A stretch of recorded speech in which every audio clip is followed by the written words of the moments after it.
And now we're hearing of a travel company. Chip Conley has described the company as a home-sharing company. You're often compared to hotel companies or OTAs. What is Airbnb? How would you describe the company? Well, I think a little bit of all of the above. That's true that it has evolved over time because at the very beginning we were mostly a design and tech company. We started to be a hospitality company when we brought our first employee who knew anything about hospitality, and it was Jim Conley, right? And there were only a few hundred employees back then. So I think we switched a little bit from really being tech and design driven to actually starting to understand a little bit more the ecosystem around us. And obviously, as we expand beyond the accommodation sector and the traditional EMEA hospitality sector, we are considering ourselves more as a travel company because now we are providing more services than just accommodation. So we've been pretty public about the fact that we want to take a bigger part in the entire travel from end to end. Obviously, we started with accommodation. We launched in November our trips platform, and then there might be other things we'll do in the future, but we are evolving over time to actually a more fully rounded travel company. So let's talk a little bit about trips, and in particular experiences. So this was the big launch in November at the Airbnb Open, a kind of a peer-to-peer type of experiences, sort of tours and activities play. How is it going?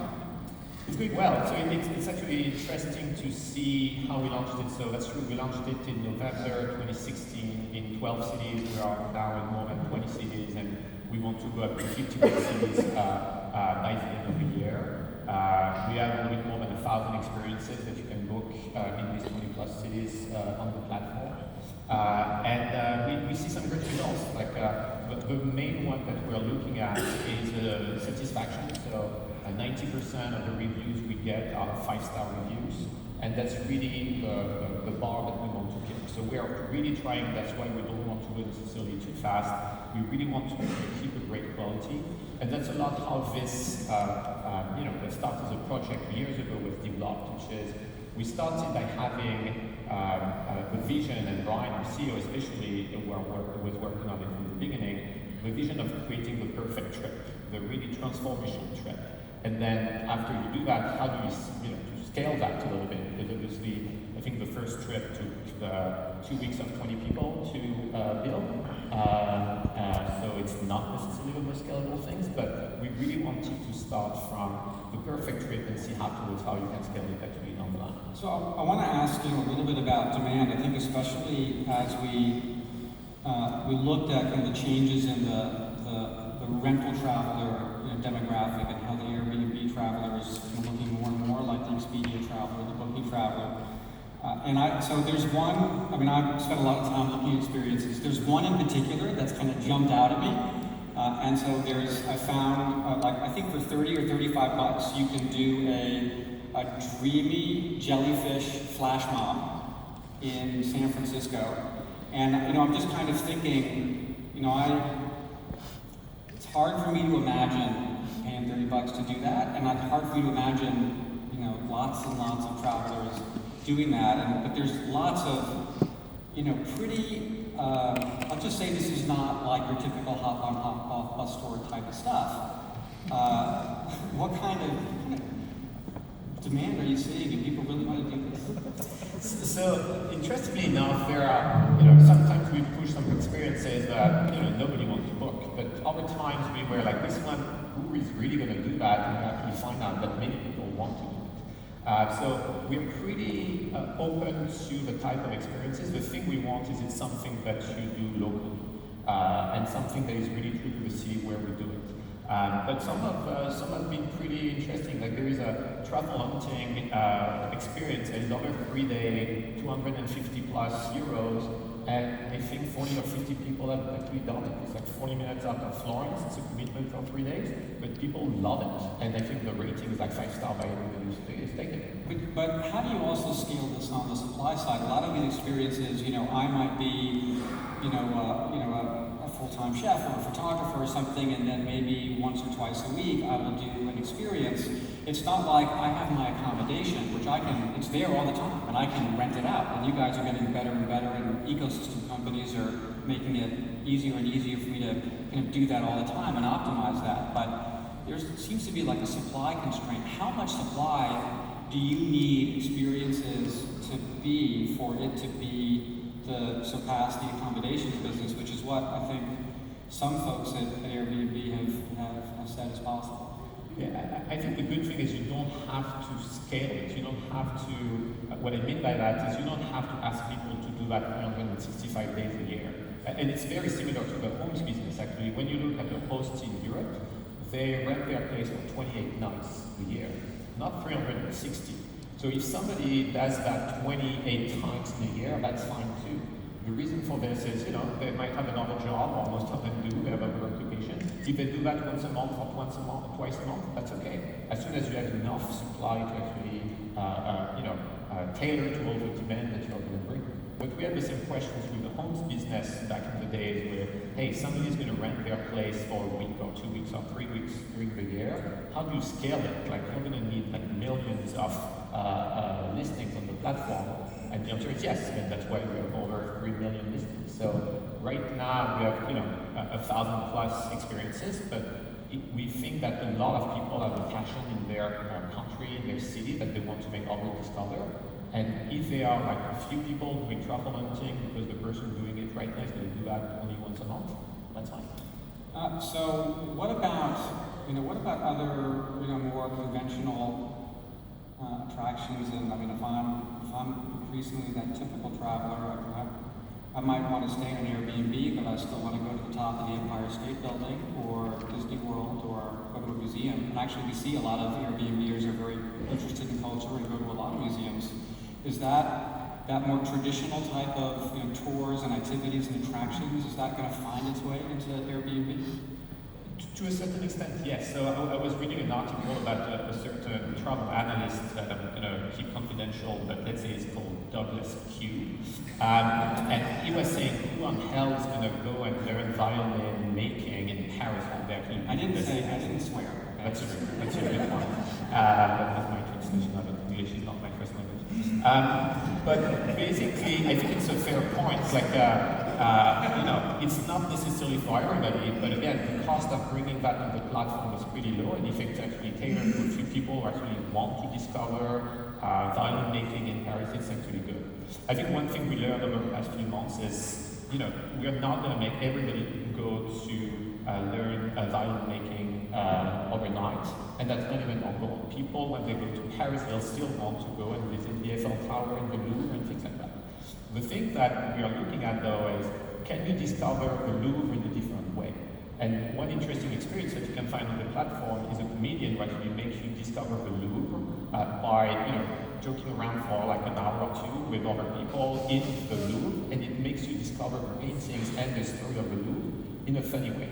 But that one is an interesting one because people are still going to discover the Louvre. It's on their bucket list, and they're going to check that off, but they're going to do that in a different way than just the other millions of people who are discovering the Louvre every day. So that's really something that we changed a little bit in our thinking. We are evolving the product changes a few times a day. Again, it's a little bit of a startup within the company where it has its own teams, its own focus, its own engineering team and all that stuff, and they push things very frequently. And sometimes we have great surprise. Like we didn't know, for instance, that music experiences would be that big. It happens that a lot of people want to go to private concerts at home.